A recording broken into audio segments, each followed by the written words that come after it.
జై శ్రీరామ్. శ్రీమాత్రే నమః. శ్రీ గురుభ్యో నమః. 2026 సంవత్సరము జూలై నెల 19వ తారీఖు నుంచి 2026 సంవత్సరం జూలై నెల 25వ తారీఖు వరకు కూడా ఈ వారం యొక్క గోచారంలో ఉన్న గ్రహస్థితులు, ఈ గోచారంలో ఉన్న గ్రహస్థితులను అనుసరించి ద్వాదశ రాశుల వాళ్ళకి, ద్వాదశ లగ్నాల వాళ్ళకి ఎలాంటి ఫలితాలు అందబోతున్నాయి ఇవన్నీ మనం చూద్దాం. మొదటిగా గోచారంలో ఉన్న గ్రహస్థితులు: వృషభ రాశిలో మంగళ సంచారము, మిథున రాశిలో బుధ భగవానుడు సంచారము. బుధ భగవానుడు మిథున రాశిలో వక్రించి ఉన్నాడు.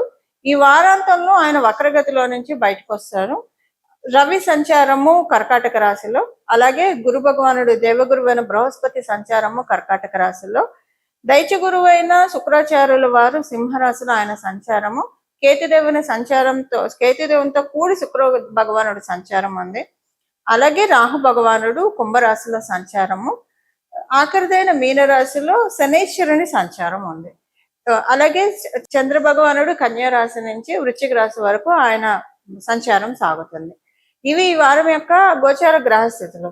ఈ గోచార గ్రహస్థితులను అనుసరించి ద్వాదశ రాశుల వాళ్ళకి, ద్వాదశ లగ్నాల వాళ్ళకి ఎలాంటి ఫలితం ఉంటుందో మనం చూద్దాం. అసలు ఈ వారము స్పెషల్ సిగ్నిఫికెన్స్ ఏదన్నా ఉందా అంటే, బుధుడు వక్రగతిలోంచి బయటికి రావడం, ఈ వారాంతంలో వక్రగతిలోంచి బయటికి రావడం కొన్ని రాశుల వాళ్ళకి అమ్మయ్య అనిపిస్తుంది. అమ్మయ్య అనిపించే రాశుల్లో మొదటగా ఉండేది మిథున రాశి, కన్యా రాశి. వీళ్ళకి చాలా హ్యాపీగా ఉంటుంది. మిథున రాశి, కన్యా రాశిలో ఉన్న కన్యా రాశి వాడికి, లగ్నంలో పుట్టిన వాళ్ళకి చాలా హ్యాపీగా అనిపిస్తుంది ఈ వారంలో ఉన్న గోచార గ్రహస్థితుల ప్రకారం. అంటే బుధుడు బయటికి వక్రగతిలోంచి బయటికి రావడం ఇది చాలా సంతోషంగా అనిపిస్తుంది. మేజర్ ఈ రెండు రాశుల వాళ్ళకి ఎక్కువ సంతోషాన్ని తెచ్చిపెడుతుంది. మిగతా రాశుల వాళ్ళకి నార్మల్ గానే ఉంటుంది.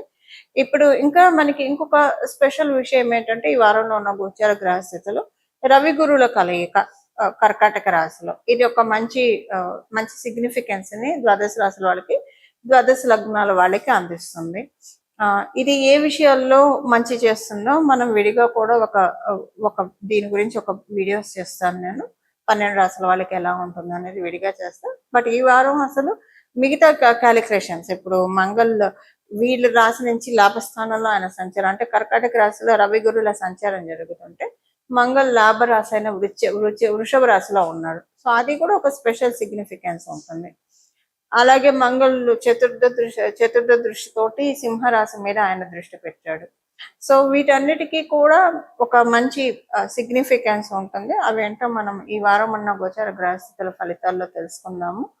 ఇంకొకటి ఏంటంటే, ఈ వారము అన్ని రాశుల వాళ్ళకి, అలాగే అన్ని లగ్నాల వాళ్ళకి కూడా యూనిక్ గా కొన్ని పాయింట్స్ అప్లికేబిలిటీ ఉంటుంది. ప్రతి ఒక్క రాశి వాళ్ళకి కూడా యూనిక్ గా అప్లికేబుల్ అయ్యే పాయింట్ ఏంటంటే, ఫైనాన్షియల్ క్లమ్జీనెస్ తోటి బాధపడుతున్న వాళ్ళు ఎవరెవరైతే ఉన్నారో వాళ్ళందరికీ ఈ వారం ఒక ఊరట వస్తుంది. అందరికీ ఫైనాన్షియల్ గా ఇబ్బందులు ఉండాలని ఉన్నది, కొంతమందికి ఉండదు. అలా ఏం ఉండదు. అలా ఉండని వాళ్ళకి ఇంకా బెటర్ గా ఉంటుంది ఈ వారం. అలా ఏదైనా ఇబ్బందులు పడుతూ ఉంటే ఈ వారం వాటిల్లోంచి రిలీవ్ అవ్వడానికి చక్కటి అవకాశం ప్రతి ఒక్కరికి వర్తిస్తుంది. ఇది ఒక రాశి వాళ్ళకని కాదు, ఒక రాశి వాళ్ళకని పరిమితంగా లేదు, ప్రతి ఒక్క రాశి వాళ్ళకి వర్తిస్తుంది. ఇప్పుడు మిథున రాశిలో బుధ భగవానుడు వక్రగతిలోంచి బయటికి రావడం, శుభకర్తరిలో ఉన్నాడు. శుభకర్తరిలో ఉండడానికి కారణం ఏంటంటే, గురు భగవానుడు ద్వితీయ రాశిలో ఉండడం వల్ల అది శుభకర్తరిలో ఉన్నాడు. సో ఇలా అందరికీ కూడా కొన్ని మంచి జరుగుతుంది. ఇప్పుడు ఒక్కొక్క రాశి వాళ్ళకి ఏ విషయంలో మంచి జరుగుతుందో ఈ వారఫలాల్లో భాగంగా మనం తెలుసుకుందాము. మనం ప్రతిదీ విడివిడిగా ప్రతి ఒక్క మేషరాశి మొదలుకొని మీనరాశి పర్యంతం వరకు కూడా ఒక్కొక్కరికి ఎలా ఉంటుందో ఇప్పుడు మనం చూద్దాం. మిథున రాశి, మిథున లగ్నాల్లో పుట్టిన వాళ్ళకి హెల్త్ ప్రాబ్లమ్స్ ఏమన్నా ఉంటే సెట్ అవుతాయి. ఇది మీ హెల్త్ ప్రాబ్లమ్స్ కావచ్చు, మీ ఇంట్లో వాళ్ళకు ఉన్న హెల్త్ ప్రాబ్లమ్స్ ఏమైనా ఉంటే సెట్ అవుతాయి. కమ్యూనికేషన్స్ వైజ్ హాయిగా ఉంటుంది. ఓ రకంగా మీకు ఎలా అనిపిస్తుంది అంటే, ఈ వారము తుఫాన్ అయిపోయిన తర్వాత ప్రశాంతత ఉంటుంది చూసారా, అలా అనిపిస్తుంది. ఈ వారము ప్రశాంతంగా అనిపిస్తుంది. సో అంటే గడిచిన వారాల్లో బాగా రప్చర్ అయింది, గొడవలు, మాట్లాడితే చికాకు, మానసిక అశాంతి, ఇవన్నీ చాలా చూశారు గడిచిన 2-3 వారాలు. ఇంక ఈ వారము ప్రశాంతంగా ఉంటారు. రిలాక్స్ అయ్యే స్టేజ్, ఒక రిలాక్సింగ్ మోడ్లోకి ఈ వారం వెళ్తారు. ఆ విధంగా గోచరంలో ఉన్న గ్రహస్థితులు మిమ్మల్ని కరుణిస్తూ ఉన్నాయి.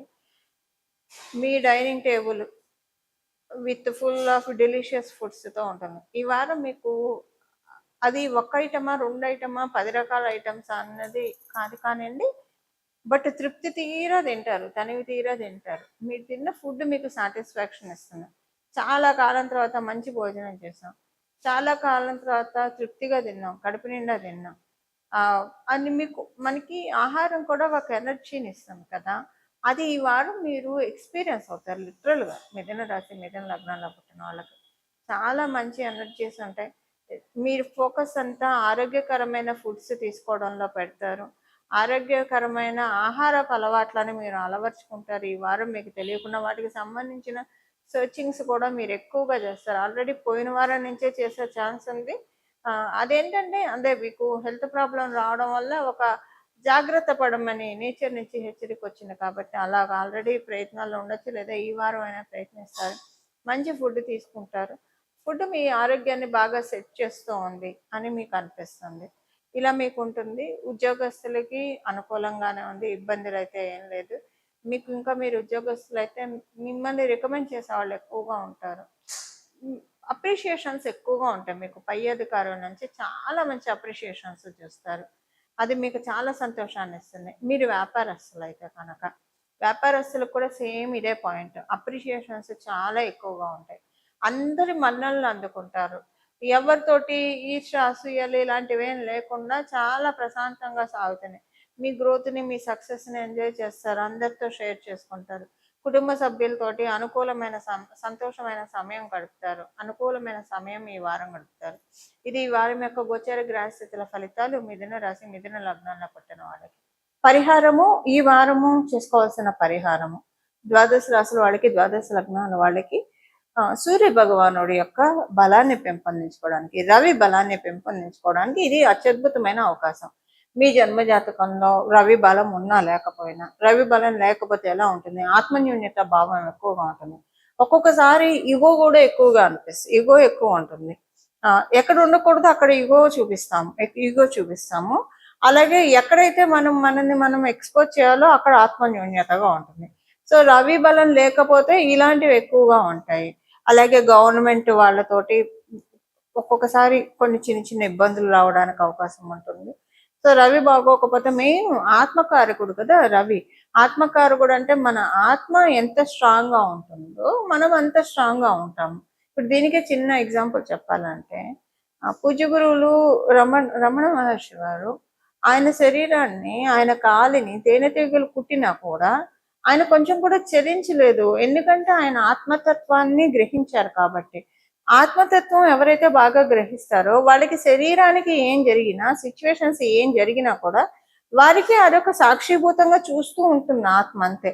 అంటే ఇది ఆయన స్పిరిచువల్ గా ఉన్నతిలో ఉన్న వాళ్ళకి ఆయన మార్గదర్శకం అనుకోండి, అది వేరు. కానీ మా లౌకిక అంశాల్లో కూడా ఇప్పుడు ఎవరైనా కొంతమందిని మనం చూస్తే చాలా స్ట్రాంగ్ గా అనిపిస్తారు.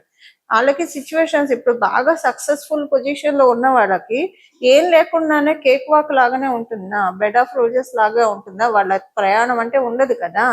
అక్కడ ఉన్నది ఏంటి? మిగతా వాళ్ళకి లేనిది ఏంటి? ఆత్మబలం, ఆత్మస్థైర్యం. ఆత్మబలం, ఆత్మస్థైర్యం ఎవరికైతే ఉంటుందో వాళ్ళకి వచ్చిన అడ్డంకుల్ని కూడా ఒక నిత్యంలా చేసుకుంటారు. ఎవరైనా కాళ్ళు అడ్డం పెడితే అడ్డం పెట్టిన కాళ్ళు అన్ని కూడా నిత్యంలా చేసుకొని అవే ఎక్కుతూ పైకి వెళ్తారు. ఈ అడ్డం పెట్టిన కాళ్ళు వాళ్ళు అక్కడే ఉండిపోతారు. ఎందుకంటే వీళ్ళు ఈ పనిలో ఇక్కడ స్టక్ అయిపోయారు కాబట్టి. ఇది చేస్తాడు సూర్యనారాయణమూర్తి. ఏం చేస్తాడంటే మనకి సక్సెస్ని ఇస్తాడు, ఉన్నతిని ఇస్తాడు. దానికి కావాల్సిన ఏంటి? దానికి కావాల్సింది మనకి ఇస్తాడు. ఆత్మబలాన్ని ఇస్తాడు. ఆత్మబలాన్ని, ఆత్మ చైతన్యాన్ని పెంపొందించుకోవడానికి. అలాగే ఎవరైనా ఆధ్యాత్మికంగా కూడా ముందుకి పురోభివృద్ధికి వెళ్ళాలన్నా సరే మనలో ఉన్న ఆత్మబలం పెరిగితేనే చాలా బాగా ఆధ్యాత్మికంగా కూడా ముందుకు వెళ్తాము. సాధనలో ఉన్న వాడికి ఎస్పెషల్లీ మొదట్లో చాలా ఇబ్బందులు వస్తాయి. ఇప్పుడు రమణ మహర్షిని కూడా, పూజ్య గురువు రమణ మహర్షిని ఆయన మీద ఉమ్మేసిన వాళ్ళు ఉన్నారు, ఆయన మీద చేయకూడని పనులు చేసిన వాళ్ళు ఉన్నారు, ఆయన మొహం మీద కొట్టిన వాళ్ళు ఉన్నారు. రకరకాలు ఆయన జీవిత గాథ చూస్తే కళ్ళమ్మ నీళ్ళు వస్తూ ఉంటాయి. కానీ ఆత్మబలం ఉంది కాబట్టి అవేం లెక్క చేయకుండా, అమ్మో సాధనలో ఉంటే ఇలాంటివి వస్తున్నాయని నేను ఎప్పుడు అనుకోలేదు కదా, అవన్నీ లెక్క చేయకుండా వెళ్ళారు కాబట్టి ఈ రోజు మనం రమణ మహర్షి, పూజ్య గురువులు రమణ మహర్షి అనగానే మనకి తెలియకుండా మన చేతులు ఇలా వెళ్తాయి. అది ఆయన దివ్య జ్యోతి అరుణాచలేశ్వరంలో ఐక్యం అవ్వడం కూడా ఎంతో మంది వీక్షించారు ఆ సమయంలో. ఆత్మ బలంతోటి మనం లౌకిక ప్రపంచాన్ని జయించవచ్చు. ఆధ్యాత్మికంగా కూడా పురోభివృద్ధిని అందరం రమణ మహర్షులం కాలేకపోవచ్చు. కానీ ఏదో ఒక జన్మలో మనం ఆ స్థాయిని తెచ్చుకోవాలంటే ప్రయత్నం అయితే ఎప్పుడో ఒక చోట ఒక అడుగైతే ముందుకి పడాలి కదా. ఆ అడుగు ఇప్పుడు పడడానికి గోచారంలో చక్కటి అవకాశం ఉంది. ఇది ద్వాదశ రాశుల వాళ్ళకి, ద్వాదశ లగ్నాల వాళ్ళకి.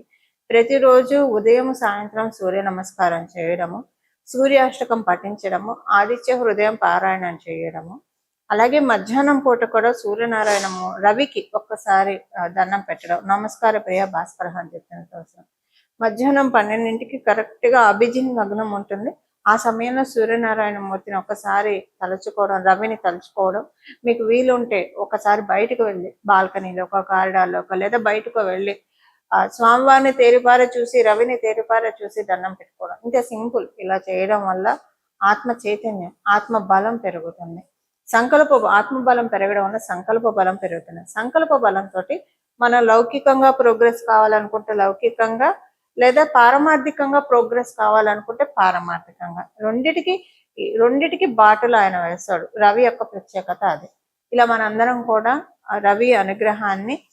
రవిదేవుని యొక్క అనుగ్రహాన్ని పొంది మన జీవితంలో ఆత్మబలంతో, ఆత్మస్థైర్యంతో అన్ని కూడా మన జీవితంలో అన్ని పనులు నెరవేర్చుకుంటూ మోక్ష సాధనకి ముందుకు వెళ్ళాలని చెప్పి మనస్ఫూర్తిగా మనందరి తరఫున సూర్యదేవుని యొక్క పాదాలని శిరసు ఉంచి ప్రణామం చేస్తూ మంగళం. నమో భగవతే వాసుదేవాయ.